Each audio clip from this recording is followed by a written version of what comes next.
വിശിഷ്ടാതിഥികളെ സ്റ്റേജിലേക്ക് ക്ഷണിക്കുകയാണ്. ബഹുമാനപ്പെട്ട പ്രൊവിൻഷ്യൽ സാർ, മൈഗ്രൻസ് ആയിട്ട് എത്തിയിരിക്കുന്നത് എറണാകുളത്ത് നിന്നിരിക്കുന്ന ആഷിഖ്, രാഹുൽ, അതുപോലെ കോഴിക്കോട് നിന്നുള്ള ഷംസുദ്ദീൻ ഷെയ്ഖ്, സന്തോഷ്, ഇവരോരുത്തരും സ്റ്റേജിലേക്ക് കടന്നു വന്നിട്ടുണ്ട്.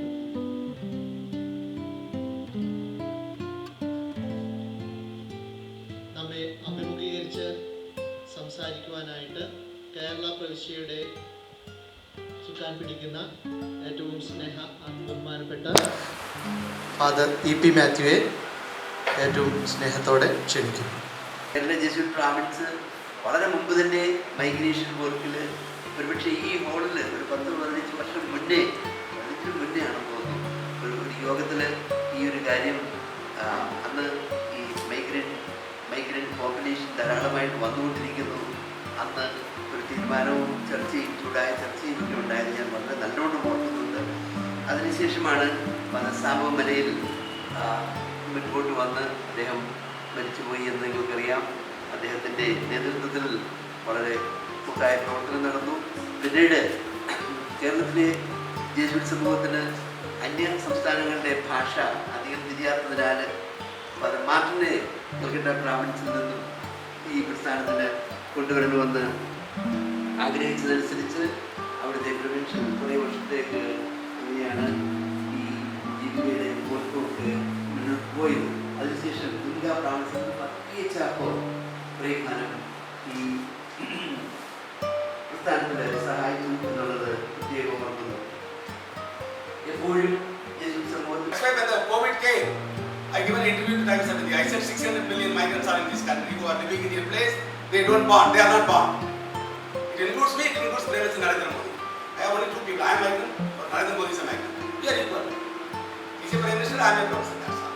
I get all merit in Kerala. I can meet CM. CM can meet PM. So we are creamy layer migrants. Like you are economically upward. You are SC, but you are economically upward. No SC. So I said I am a great migrant because I live here 30 years. 30 years. So, but I told them 600 million people in the country are living in a place they are not born.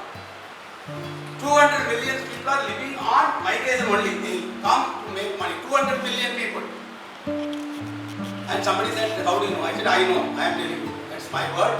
And there is no expert can give you this number. This is my number. You want to contest against me, you write against me. 2 years over.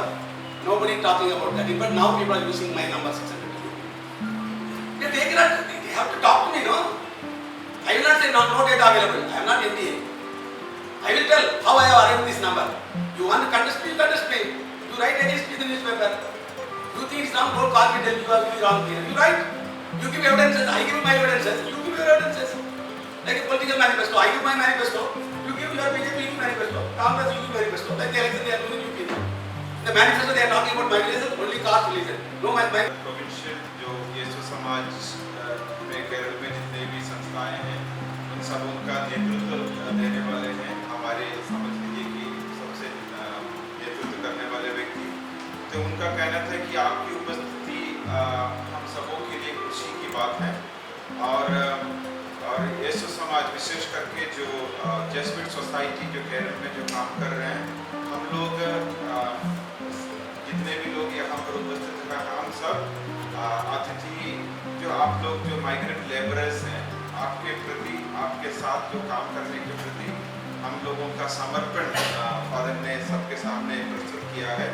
और उनका कहना था कि 1970 के आसपास जो यहाँ जो फादर लोग थे, पहले जो अलग अलग सामाजिक स्तर पे काम कर रहे थे, और उन सबों की एक नई शुरुआत के लिए भी माइग्रेंट लेबरर्स के साथ जो हमारे जो काम था उसमें भी मदद किया।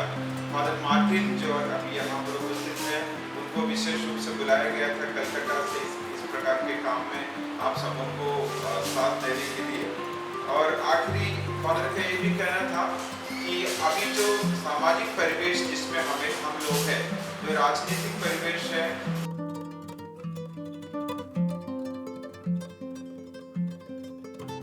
नंबर भी नहीं है। सब अक्षर भी अभी अक्षर भी हमारे साथ है, 3 अक्षर भी हमारे साथ है अभी। ये माइग्रेन का जो अभी ये किया है हमारे लिए अच्छा है, और हम आगे चलने के लिए भी हम आपको साथ देंगे और दूसरे लोग को भी बोलेंगे आपको साथ देने के लिए, सब एक साथ में चलने के लिए। और हम तो इधर आया था कुछ बनने के लिए, हम छोटा से हम इधर ही है, हम पढ़ाई नहीं किया, पढ़ाई करने के लिए नहीं हुआ क्योंकि हमारे पास मनी नहीं था, पैसा नहीं था, घर भी नहीं था। हम अभी घर भीतर काम करके घर बनाया, सब कुछ बनाया, हमारा सिस्टर को शादी भी दे दिया, सब लोग को ये कर दिया, सब बहुत अच्छा है, जमीन खरीद करके घर भी बना के अच्छे से दे रहा है। आगे चल के बोलता है या हमारा एक केरला में एक ही समस्या, अभी हॉस्पिटल में जाएगा तो हमारा भाषा हम जानता है तो दूसरा आदमी नहीं जानता, तो उसको लेके जाता है तो पेट में दर्द करता है तो क्या बोले उधर, हम जाकर बोलता है पेट में दर्द है, उसको मालूम नहीं है, वो किसका गुलेगा देता है, वो दवाई देता है, खा के क्या क्या हो जाता है, फिर हम घर जाता है तो फिर बिगड़ जाता है वो। फिर कोई जगह में कोई आदमी हमारा गांव का आदमी, कोई आदमी ऐसा होगा, सब गांव में ऐसा होगा, एक आदमी खराब है, लपटा करने वाला है, एक आदमी बहुत अच्छा है, लेकिन एक ही साथ में एक आदमी खराब है और एक आदमी बहुत अच्छा है, एक ही साथ में दोनों आदमी एक ही जगह में खड़ा है, वो खराब आदमी एक आदमी को गाली दिया, नहीं तो कुछ मारा, कुछ झगड़ा किया। यहाँ कहा गया कि आप लोग यहाँ नहीं रह सकते, आपको वापस जाना है, तो फिर हमारे पास तो कोई आसरा नहीं था, और वो तो बोलते हैं कि तुम लोग यहाँ क्यों आए, पुलिस वाले हमको ऐसे इस तरह से धमका रहे थे कि तुम अपने गांव में वापस जाओ। तो फिर हमने फिर ये जो है संस्थान, उनका नंबर था तो हमने उनसे कांटेक्ट किया, उन्होंने फिर फ़ोन के जरिए से बात करके फिर हमारे लिए क्वारंटाइन का इंतजाम किया, हमने क्वारंटाइन किया। फिर इसी तरह जब मैं जहाँ रहता हूँ तो वहाँ पर बोला गया कि आपको वहाँ पर जाकर क्वारंटाइन करना है, तो जब मैं वहाँ पर गया रूम में, अपना जहाँ रूम में वहाँ क्वारंटाइन करने के लिए गया, तो वहाँ पर एक मुसीबत और आ गई कि जितने भी पड़ोसी थे उन्होंने ऑब्जेक्शन की कि आप यहाँ पर मतलब नहीं रह सकते, क्वारंटाइन नहीं कर सकते। तो मैंने कहा कि नहीं, मुझे वहाँ से स्टेशन से कहा गया है कि आपको अपने जहाँ पर मकाम है वहाँ पर जाकर आपको रहना है, वहाँ क्वारंटाइन करना है। तो फिर मैंने फिर से सिस्टर बेसी से कांटेक्ट किया कि मेरे को यहाँ पर ऐसा प्रॉब्लम हो रहा है तो क्या करूँ।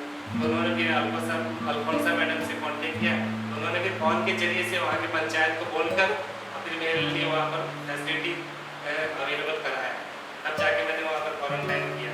फिर इसी तरह से तो कुछ दिन काम करने के बाद क्वारंटाइन के दरमियान ही मेरा एक्सीडेंट हो गया यहीं पर। एक्सीडेंट हो गया तब ना मैं घर जा सकता हूँ क्योंकि ट्रेन बंद था, ना ही घर से माँ बाप यहाँ पर आ सकते। तो फिर से इनका मैंने मदद लिया, इन्होंने हर तरीके से मेरा मदद की, आज तक मदद करते हैं, हर तरीके से उन्होंने मदद किया, पैसे का इंतजाम किया, खाने पीने का इंतजाम किया। मैं हॉस्पिटल में एडमिट था, तो वहाँ से फिर छोटा हॉस्पिटल में मुझे ले जाया गया उनका, तो वहाँ से फिर डेली वीकली यहाँ पर आना है तो कालीकट में चेकअप के लिए, तो उन्होंने गाड़ी का इंतजाम किया। इसी तरह से वो लोग भी तो मजबूर थे कि वो लोग आ नहीं सकते, लेकिन फिर भी उन्होंने फ़ोन के जरिए से मेरा मदद किया, तो इसी तरह से उन्होंने मदद किया। तो मैं तो बस यही सोचता हूँ कि ईश्वर तो हर जगह जा नहीं सकते हैं, लेकिन ईश्वर ने उनको फरिश्ता बनाकर मेरे लिए सामने रख दिया है। तो मैं ईश्वर से यही प्रार्थना करता हूँ कि ये जो सेवा करते हैं, ये सेवा ये लोग निस्वार्थ से सेवा करते हैं, उनका कोई स्वार्थ नहीं है, ना ही ये लोग धर्म देखते हैं, ना ही आदमी को देखते हैं, सिर्फ ये लोग ईश्वर को प्रसन्न करने के लिए ये लोग सेवा करते हैं। मैं आने का बाद पारमाणु में काम करता था, उस पर मैं छोटा था, वो टाइम में मैं काम करने के लिए मुश्किल है, मेरे को काम थोड़ा मिलता नहीं था, इसलिए थोड़ा प्रॉब्लम था। उसका बाद मैं उधर काम किया, काम करने का बाद मेरा दिल में मैं सोचा कि मेरा हाथ में कैसे अच्छा काम होएगा। मैं 10th क्लास पढ़ने का टाइम में एक इंग्लिश में स्टोरी था द शेपर्ड्स डॉटर, उस पर एक स्टोरी है कि वो शेपर्ड्स डॉटर वो कैसे राजा का बेटा प्रिंस का शादी करेगा, यही बात था उस पर। इसलिए मैं सोचा कि मैं कैसे मेरा हाथ में काम करेगा, मेरा हाथ में काम करेगा तो मेरा जीवन अच्छा से जिएगा, मैं ऐसा सोचा। उसका बाद मैं ज़्यादा टाइम घूमा, मैं फर्स्ट काम किया, हमारा जो आपम बनता है छोटा छोटा आपम, वो आपम बनाने के लिए मैं गया, उस पर एक महीना में 3500 रुपया में लेकिन उस पर मैं 2-3 महीना काम किया, लेकिन मेरे को पैसा मिला नहीं। अंगामाली में पैसा मिला नहीं वो टाइम में। उसका बाद मैं उधर से निकला, मैं एक बियर बार में गया, वो लिटिल फ्लावर बियर बार है, वो किधर है अभी मेरे को मालूम नहीं। उस पर काम किया। काम करने के बाद मैं सोचा कि मैं ये काम करना नहीं, ये काम करेगा तो मेरा दिल में मतलब मेरा लाइफ में होएगा नहीं, मैं इसलिए मैं ये काम छोड़ेगा। ये बात सोच के मैं फिर वापस दूसरा आदमी को कांटेक्ट करके मैं UCP मतलब यूनाइटेड करी पाउडर प्रोडक्ट्स अंगामाली में ये है, उसमें मैं काम किया। काम करने के बाद मेरे को उस पर पैसा दिया, 120 रुपया दिया एक दिन में, 120 रुपया दिया। उस पर काम कर करके पूरा मशीनरी मतलब वो जो पाउडर करता है वो मशीन का काम मेरे को पूरा मालूम हो गया। अभी उधर 6-7 मशीन है, जो मशीन कंप्लेंट है वो मशीन में मैं जाएगा, सही करेगा, वो चलाएगा, और दूसरा जो मशीन है वो भी जाएगा, सही करेगा, चलाएगा। उधर का मैं मास्टर हो गया। मास्टर होने के बाद मेरे को ज़्यादा प्यार कर दिया मालिक। 5 भाई है। उसका बाद मैं सोचा कि छे मेरा गांव में तो ये काम नहीं है, मैं ये काम करके कैसे जिएगा, मैं ये सोचा। सोचने के बाद मैं गांव गया। गांव जाने के बाद वापस आया। मेरा घर में 6 भाई 6 बहन, टोटल 12। मैं बीच का आदमी है। अभी 2 भाई है मेरा, 2 भाई है, एक सिस्टर है। एक सिस्टर त्रिवेंद्रम है, मतलब सिस्टर होने के लिए आया।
നെറ്റ്വർക്കിലേക്ക് ഇതിൻ്റെ വിപുലമായിട്ടുള്ള ചർച്ചകൾ നടന്നു. ഇന്നേ ദിവസം അതിലേക്ക് ഞാൻ അധികം കടക്കുന്നില്ല. ഒരുപാട് പല പ്രവർത്തി പറഞ്ഞു. പ്രത്യേകിച്ച് ഇന്നേ ദിവസം നമുക്ക് ഇതിൻ്റെ സന്ദേശം നൽകിയ പ്രൊഫഷണൽ മാത്യേഴ്സിന് പ്രത്യേകമായിട്ട് നന്ദി പറയുന്നു. വളരെയധികം താല്പര്യമാണ്